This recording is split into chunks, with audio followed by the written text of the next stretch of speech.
भाजपा के साथ हाथ मिलाने के लिए तैयार हो गए? आप भाजपा के साथ हाथ मिला रहे हैं? देखिए, कोई कसर रहती है? आज मैं किस मुंह से इनकार करूं आपके सवाल? सर, जब आप घोषणा कर चुके हैं कि आप एनडीए के साथ हम जा रहे हैं। नहीं, आज एनडीए की मैंने कोई घोषणा नहीं की है। मैं सिर्फ हाँ, कसर तो कोई कसर रह गई है, बताओ। इतना बड़ा फैसला लिया हो, जब मैं इतनी बड़ी बधाई दे रहा हूँ प्रधानमंत्री जी ने आज वो फैसला लिया जो साबित करता है कि देश के मूल भावना और चरित्र को समझते हैं। चौधरी चरण सिंह जी के हर एक अनुयायी की दिल को जीतने का काम आज जो आज तक कोई भी पूर्व की सरकार नहीं कर पाई, वो फैसला बेबाकी से नरेंद्र मोदी जी के विजन से और प्रयासों से और उनके समर्पण भाव के कारण हो पाया। तो मैं फिर कोटि कोटि धन्यवाद देता हूँ, आभार व्यक्त करता हूँ।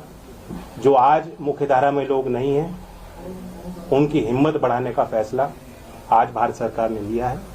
पूरे देश में सभी चौधरी साहब को मानने वाले लोगों के लिए खुशी की पल है। मैं चौधरी अजीत सिंह जी को भी याद करता हूँ, ये उनका सपना था और इसलिए मैं कहता हूँ दिल से मोदी जी को विशेष तौर से धन्यवाद और आभार कि आपने आज चौधरी अजीत सिंह जी का अधूरा सपना पूरा किया। जैन जी, इस फैसले को चुनावी बताया जा रहा है। इस फैसले को चुनावी बताया जा रहा है, चाहे वो चौधरी चरण सिंह जी की बात करें या पीवी नरसिम्हा राव की बात करें, और खासतौर पे चौधरी चरण सिंह जी को भारत रत्न देने के बारे में कहा जा रहा है कि एक चुनावी फैसला है। लोकसभा चुनाव के मद्देनजर यह फैसला लिया गया है ताकि आप एनडीए में शामिल हो सके। इस पर आपकी क्या प्रतिक्रिया है? मुझे इतना वजन ना दें। चुनाव हारे हों जीते हों, मैं गठबंधन में जा रहा हूं, कितनी सीट मिल रही हैं, ये कोई मसला ही नहीं। आज को वो फैसला लिया गया है जो पीढ़ी दर पीढ़ी याद रहेगा। चौधरी चरण सिंह के वैचारिक दृष्टिकोण को, उनके संघर्षों को, उनके किए गए कार्यों को हमेशा जिंदा रखने वाला फैसला है।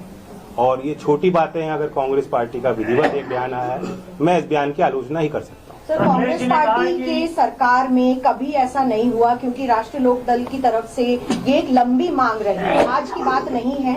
और क्या आपको लग रहा है कि इस वक्त आप जिस तरीके से भारतीय जनता पार्टी या जो शीर्ष नेतृत्व है उसको अब थैंक यू बोल भी रहे हैं, क्या पहली जो सरकारें थी उनमें ये किसान के प्रति इतना संभाव नहीं था कि वो दे सकते थे उनको? देखिए, सीमित लोगों के इर्द गिर्द भारत की सत्ता रही है। कुछ ही लोगों के जो मुख्यधारा में रहे हमेशा से, उन्हीं के हाथ में फैसले लिए गए हैं, उन्हीं के माध्यम से फैसले लिए गए हैं और अब एक नए भारत में ये सारी चीज बदलती दिख रही है। सर, अखिलेश जी ने कहा है कि चौधरी साहब को भारत रत्न देने की मांग सबसे पहले समाजवादी पार्टी के पहले की मैं उनका भी स्वागत करता हूं, जिन ने समर्थन किया, जो इस फैसले के साथ हैं और जो चौधरी साहब के लंबी यात्रा में, जीवन यात्रा में उनके संघर्षों के साथ रहे, उन सबको बधाई देता हूं। ये अकेली कोई हमारी जीत नहीं है, सबकी जीत है और श्रेय सबको जाना चाहिए। जो आपने बात पूछा कि कांग्रेस में पहले निर्णय नहीं लिया गया, मैं तो अंदर से जानता हूं कितनी बार चौधरी अजीत सिंह जी के मन में ये बात उठी, कितने बार उन्होंने प्रयास किए।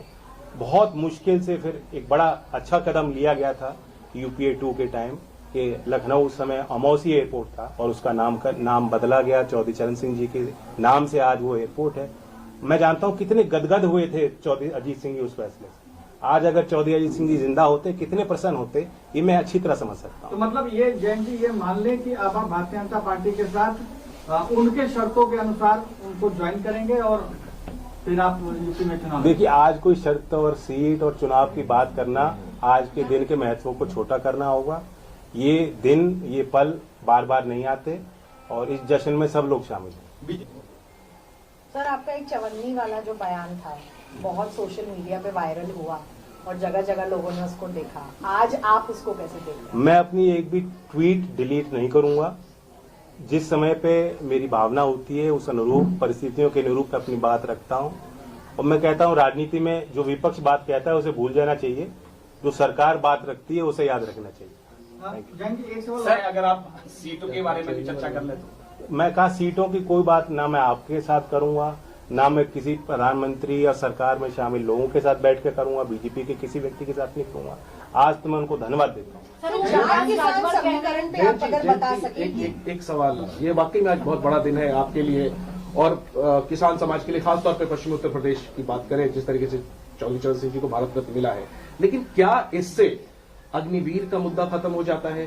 क्या इससे किसानों की एमएसपी की मांग जो जिस पर आप लगातार संघर्ष करते रहे थे वो मुद्दा खत्म हो जाता है? क्या इससे जो 1.5 साल दिल्ली की सीमा पर किसान आंदोलन चला जिसमें कई किसानों की जान गई, जो मुद्दा आप उठाते रहे वो मुद्दा खत्म हो जाता है? इसका आप क्या जवाब देंगे? सर, इसी सवाल में मेरा भी सवाल है, इन्हीं के सवाल में ठीक है कि अभी जो 16 तारीख को और मार्च में जो किसान आंदोलन होने वाले हैं जिसको लेकर महापंचायत चल रही है, आपके क्षेत्र से भी किसान दिल्ली कूच करने की तैयारी कर रहे हैं, क्या अब आप उनसे बातचीत करेंगे कि नहीं? आप बीजेपी पर या केंद्र सरकार पर भरोसा? मैं इतना ही कहूंगा कि लोग ये सारे इन सवालों से जुड़े हुए जो लोग हैं, जो अपनी बात रखते हैं, लोकतंत्र में शिकायतें भी होती हैं, आंदोलन भी होते हैं, समस्या भी उठती हैं, और ऐसा समस्या आज तक जो है वो फिर खत्म हो जाए, समाप्त हो जाए और आगे कभी होए ना, तो ये एक सतत प्रयास होता है भारत सरकार का, जो किसानों के प्रति जो उनके भाव हैं, गांव के और कमेरा वर्ग के प्रति जो उनकी इच्छाएं हैं, जो समर्पण है, जो इच्छा शक्ति है, आज उसे उन्होंने प्रदर्शित किया। और लोग हिम्मत ले सकते हैं इस निर्णय से कि अगर कोई सरकार चौधरी चरण सिंह जी को इतना बड़ा सम्मान दे सकती है, तो जो मुद्दे चौधरी चरण सिंह जी के अहम मुद्दे रहे, जिनके लिए उन्होंने काम किया, जिस वर्ग के उत्थान के लिए उन्होंने प्रयास किए, उनकी बात भी मानी जाएगी।